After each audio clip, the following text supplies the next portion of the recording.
All right, we'll now explore how credit unions and the National Credit Union Foundation are amplifying their community purpose. Here to moderate this purposeful panel is Lisa Morris, AVP of Public Relations and Corporate Communications at Hudson Valley Credit Union in Poughkeepsie, New York. With more than 25 years of marketing experience, Lisa's career has spanned a variety of industries, including financial services, PR, consulting, television on-air sales, manufacturing, and engineering. Her responsibilities include all PR efforts, financial literacy programs, community outreach, and governmental relations. Lisa is the first woman in New York State to serve as a public address announcer for the Major League Baseball affiliate, the Hudson Valley Renegades. So we'll leave it to you, Lisa. Thank you. Thank you very much. Thank you, everyone. Thank you, everybody who's at home or at work watching. I'm sure some people are actually in their offices. We are going to talk today a little bit about the fact that, credit unions are all about people helping people. But of course, we know that that's not just our own individual members. And more credit unions are finding that making sure that their communities at large are happy, healthy, sustainable makes their own membership not only happier, healthier, and more sustainable, but it makes it grow as well. So we're going to be talking to 3 credit unions who are innovating new ways to reach out to their members and communities with programs that can systematically implement change to improve society overall. These projects also serve to amplify and localize the UN's Sustainability Development Goals. And we have a 4th guest as well who will help us tie it all together. So for the benefits of time, I'm just going to briefly introduce our panel and then we'll get right into it. Philip Otieno-Obru is the Director of Food Systems Financing at Self-Help Credit Union and Ventures Fund. He leads their national strategy for financing sustainable and equitable food systems through investments in low wealth and historically disinvested communities. Carolina Triana is the Purpose Integration Specialist at Libro Credit Union in Southwestern Ontario, another Canadian. She leads Libro's community investment programs and co-leads their Diversity, Equity, and Inclusion Council. Matt Martin is Senior Vice President of Community and Governmental Relations at Redwood Credit Union in the San Francisco and North Bay area of California. One of Matt's responsibilities includes oversight of the RCU Community Fund, their 501c3 nonprofit, which supports free financial literacy, education, and wellness programs in the community, as well as local disaster relief efforts. And our 4th panelist today, to my right, is Chad Helminack, the Chief Impact Officer of the National Credit Union Foundation. Chad oversees the strategy and execution of foundation programs, resources, communications, marketing, and grants, leaving very little for others to do. You don't do accounting, right? No. Okay, not accounting. There you go. That's me too. That's why I'm in marketing. Keep me away from the numbers. He's also responsible for identifying opportunities to build alignment, create efficiencies, and foster cooperation within the foundation and across the credit union system. So thank you all for being with us. I really appreciate it. I think we're going to start off with Philip. Are you with us? Very good. Thank you. Thank you so much for having me. Thank you. So I could hear a few people when I was reading your biography go, that's interesting. So tell us a little bit about Self-Help Credit Union's Food Systems Program. What is the goal, and how are your members using it, and what are some of your results? Absolutely. And let me start off by saying, it's great to be back at the UN, even though virtually. I was an intern with the Office for the Coordination of Humanitarian Affairs about 16 years ago, so it feels like coming home. But a little bit about my current organization, the Center for Community Self-Help, is a national CDFI consisting of 2 credit unions, a nonprofit loan fund, and a policy group which many in the room may have heard about, called the Center for Responsible Lending, from their work on predatory lending on the Hill. Now, we currently serve over 180,000 members in 74 branches across the country. Now, we have a presence in California, Washington, Wisconsin, Illinois, North and South Carolina, Virginia, and Florida. Now, back to your question about our program, our healthy food program. Our food systems sector was established out of a need to address food insecurity and economic development in the communities we serve.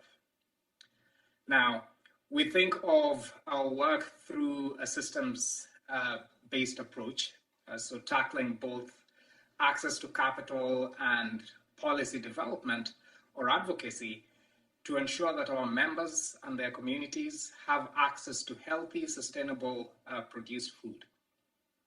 Now, our work mainly covers food businesses across the value chain, with an emphasis on consumer packaged goods all the way to retail, both small and big.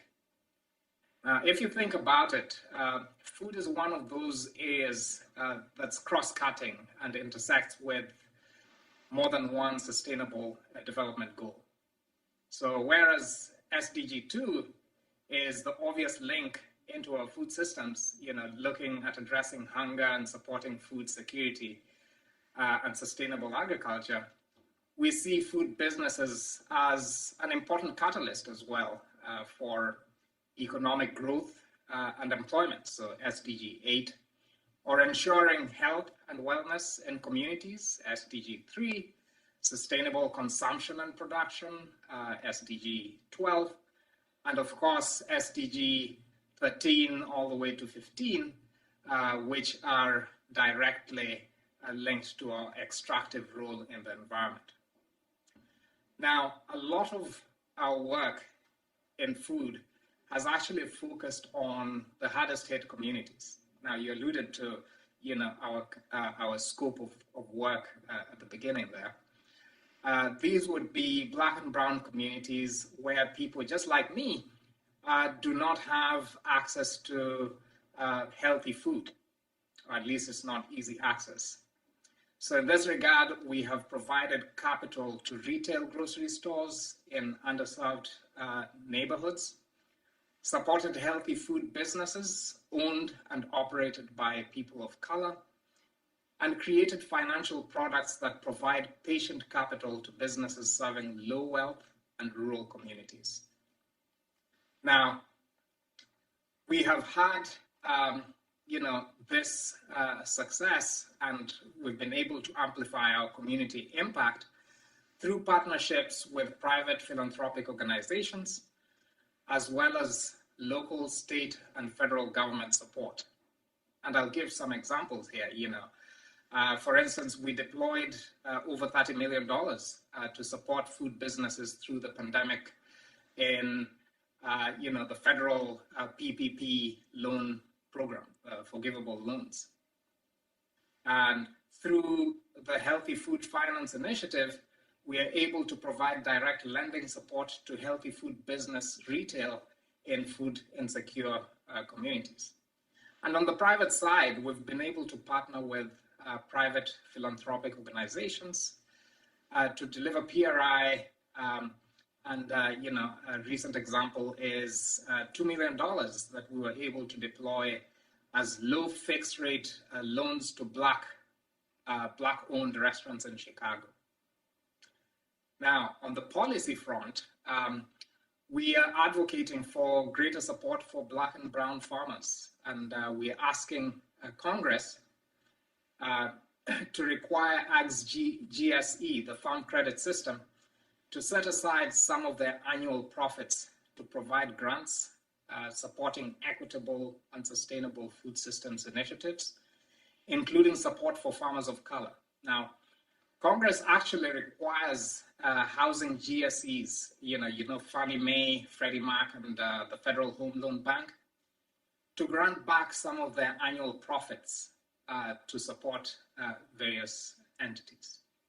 Now, Farm Credit, which incidentally made about $7 billion in profits, should be required to make the same kind of investment in the communities that they serve. So just setting aside part of these profits would actually help to support underfunded equitable ag initiatives around the country. So I think that credit unions, through our access to frontline communities, will be critical in holistically addressing the SDGs and ensuring tangible impacts in addressing climate change. Thank you. Philip, thank you so much. It's a very unique program, and I know that lobbying that you're trying to do is just some recent work, really. So hopefully we'll see some results once we actually get results of our elections, I guess. All righty, let's move over to Carolina. Hi. All righty. Well, Carolina, when we spoke earlier, you talked a little bit about the 4 pillars that your credit union sort of lives by and how you create impact partnerships for social good. Can you expand on that a little bit for us? Yes, of course. So Libro has a purpose, and that purpose is to grow prosperity in Southwestern Ontario. That is the area where we operate. And in order to do that more tangible or to focus more, we have chosen 4 pillars to direct our impact, not only our community partnerships, but everything that we do at Libro. So those 4 areas are employment, financial resilience, local food accessibility, and housing. When it comes to our partnerships with community organizations, we know they play such an important role in creating stronger communities. So we have focused our efforts in these 4 pillars and have formed some amazing partnerships in the community. I had mentioned to you one particular partnership where our collaboration goes beyond funding. This is called Verge Capital. So this is a social finance program. And Libro has been a collaborator since the beginning. Through this program, we're able to support and finance social enterprises that wouldn't necessarily qualify for normal or for traditional financing through a financial institution. This has had an amazing impact in terms of those businesses receiving the funding they need, plus creating employment and creating the impact that their own business, their social enterprises are creating in the community. And I think there was one in particular that you mentioned that is actually a fashion designer who takes her business into a special realm because of who she hires. Yes, absolutely. So one success story is Carmina de Jong, and she was an immigrant from Mexico. She started her business, fashion designer line, and then she also hires immigrant workers, and she also considers a lot of sustainability principles in how she operates her business. So the environment is top of mind for her in how she runs her business. With the pandemic, she pivoted to also provide or focus her business on personal protective equipment. So it is just one example of how somebody that perhaps at the beginning wouldn't have had access to traditional financing, a traditional loan through a financial institution, through these type of social finance programs can really grow their business and their full potential and thrive. So like Carmina, there are many other examples of why social finance is such an important piece. And so we're grateful to be able to partner with organizations that help us fulfill this purpose and continue growing prosperity in the communities that we support. And I think you said it's very important that everything you do in this realm goes back to one of those 4 pillars somehow, so that it's seen throughout the organization as part of your DNA, like we mentioned earlier. Yes, absolutely. With being able to focus our efforts also allow us to really measure that impact in terms of how it is contributing to one of those 4 pillars in our case. And as I mentioned, it's not just our partnerships. We look at our advocacy efforts. We look at how we conduct our business, how everything that we're doing support one of these 4 pillars. And it helps us really focus our impact and our efforts in the communities. Thank you so much, Carolina. You mentioned impact, and that's a perfect segue into Matt, who's with us from Redwood Credit Union out on the West Coast. You already know that you've impacted over 287,000 people in your area just in the first 6 months of this year. Is that a number that I remember correctly? Yeah, you got it. It's here at Redwood Credit Union and what we do and how we do our community grant making is a very robust approach. It's focused on making sure we are meeting our communities where they are and responding accordingly. And that can look a lot of different ways, right? But we have a set of focus areas that we concentrate our efforts on to make sure that all boats are rising with our community giving. And associated with that is a pretty robust reporting mechanism that allows us to hear back from our grantees to know how we are making a difference in the lives of those communities members around us that need the help. And so, just as you said, yes, for the first half of 2022, we know that through our grant making, we have impacted more than 287,000 lives in San Francisco and the North Bay here in California. That's pretty impressive. It's a large population, and you're really getting at the essence of what it is that they need. Can you talk a little bit about those community partnerships? You had a couple of unique examples, a car lot. Yeah, we have an auto service here at Redwood Credit Union, and really it exists to make sure that our members and community members are staying out of lending situations that otherwise could hamper their financial well-being, and in worst case scenarios, the financial well-being of their households as well as their families. I mean, in some instances for generations to come, right? And so we have this auto service here at Redwood Credit Union, and we're very, very proud of it. And what we're always looking to do in terms of our social impact is be aligning what we do in our community with our core business. And so, as I mentioned earlier, we have a pretty robust grant making program that we facilitate here in our field of membership. And an aspect of that is we actually have an in-kind auto grant making opportunity where nonprofits can actually apply for funds to then turn around and apply those funds to a vehicle purchase to be able to help with their operations. And this is something that's relatively new. We started about a year ago. We've done a handful of these in-kind auto grants. And our nonprofit partners are so very thankful because a lot of times they don't know where to turn to be able to get that support, to get that trusted advice around purchasing a vehicle.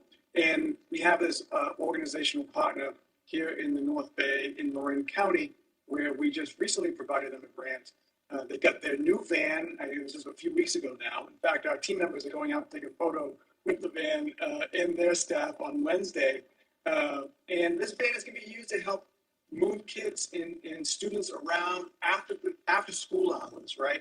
That otherwise, going back to social impact, these children would not be being connected to these resources that they so desperately need in regards to their own academic journey and what they're doing, and making sure that those kids are being kept safe in after school hours and allowing their parents to stay focused on their respective jobs and stay at work, not have to leave to move a child around.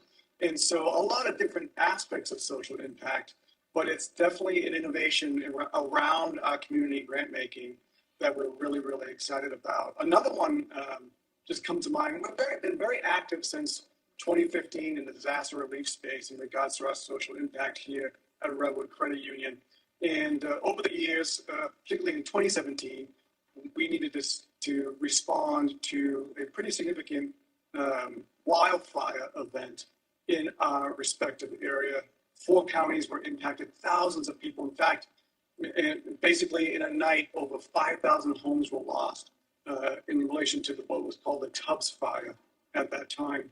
And what we come to learn is that when you're looking at social impact and sustainability and how communities are impacted by disaster, we all know that those parts of our community, our neighbors who are most vulnerable, feel it the most, right? And we have this one instance take place. I mean, there was literally thousands of stories of folks that needed help and support. And there was this one family who they had $30,000 in cash in a shoebox. And they were told to evacuate their home. And they was a farm working family. And this wealth represented literally generationally for their family. wealth that had been accumulated from their parents' parents and passed forward. And it meant so very much. And they called and reached out to one of our nonprofit partners saying, hey, I have this shoebox of $30,000. Can I bring it to you, please? And that nonprofit partner reached out to us. We helped that family in need. But then we turned around and we kind of went upstream a little bit. We said, what do these families need in this hour, this moment, where their life is literally being turned upside down and they're at risk of losing a home? Renters insurance. And so we've started this whole campaign around renters insurance across our nonprofit partners and connecting with our community members who are most vulnerable in these areas to make sure that they are getting the support and security that they need so they can rest safely at nighttime and know that, knocking on wood, if there's ever a wildfire event ever again in our region, that they know that they're protected and their family is protected. And we've been able to, over the last year plus, issue 159 policies of this type by doing this type of collaboration, by aligning our core business with our commitment to community and having that level of social impact. That's excellent, Matt. It's a win-win situation for everybody, really. I'd like to turn to Chad for a minute now because really these three credit unions have given us a bit of a roadmap for the difference between what we were talking about as tactical philanthropy or a systemic approach. And they really have keyed in on the fact that being true to your mission and purpose, as we talked about today, really can create greater good all around. It's my pleasure to work with so many credit unions and learn from credit unions who are doing this good work. For the past 5 years, I've worked at the National Credit Union Foundation, and I lead what we call the Credit Union Development Educator, or DE program. It's dedicated to a lot of what we're talking about here, the Sustainable Development Goals, and how we can look holistically at improving members' financial well-being. So when we think about, and the other piece of our work too connects with what Matt shared about Redwood and serving disaster relief. We partner with a lot of credit unions in efforts like that. I was down at Self-Help 2 weeks ago, so Philip, your team was amazing in hosting me for 3 days, learning about how great credit unions like yours look at this from a systems level. So I'll say this, when we talk about strategy and culture, it's been mentioned a lot today, and when we think about sustainability, it's not a thing we do or a strategy, it's the strategy. It must be the thing we do. And we see this around the idea of inclusion in financial services as well, that if it's just a part of something or it lives in a small part of your business, it loses its meaning over time, it loses steam. So I wanted to pull back and just, it's so cool to be in this room with so many great organizations dedicated to sustainability. But my heart also breaks simultaneously for all the credit unions who aren't here. This is our mission, and this is what we stand for as credit unions, and it's what drives our success now and in the future. So when we think about one opportunity I wanted to share, I wanted to call back to a research report. You heard from Taylor Nelms earlier from Filene. They did a research piece, and this is to your question, Lisa, around credit unions' philanthropic efforts, taking a look across the system. We think about low-hanging fruit. Where are the opportunities for so many credit unions to just start on this journey of sustainability? They found that when they look at the focus in areas they offer philanthropic support, 25% are financial education, 18, rounding up to 19%, have no focus specified in their philanthropic efforts, followed by 4 other categories of health and children's related well-being, education, food banks and pantries, and other. What we see there is an opportunity for credit unions to take the philanthropic efforts that they have in place and think about how you link that with sustainability. For example, self-help again with Philip. The reality is, as we talk to credit unions who have no perspective on this issue or very little exposure to it, when we tell them that that member isn't thinking about paying their loan on time if they don't know where they're getting their family's meals from that week, that hits home as somebody in financial services. So thinking about what are we doing in our community to support those who are experts at combating hunger and supporting food security. Home affordability.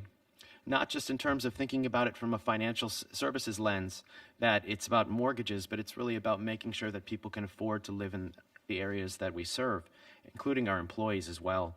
So a lot of this may come natural to all of us here, but I wanted to stand here and invite all of you to take a step back and realize how special this is in the credit union space. For as many credit unions that are joining us in this room, there are many out there who need to hear these messages.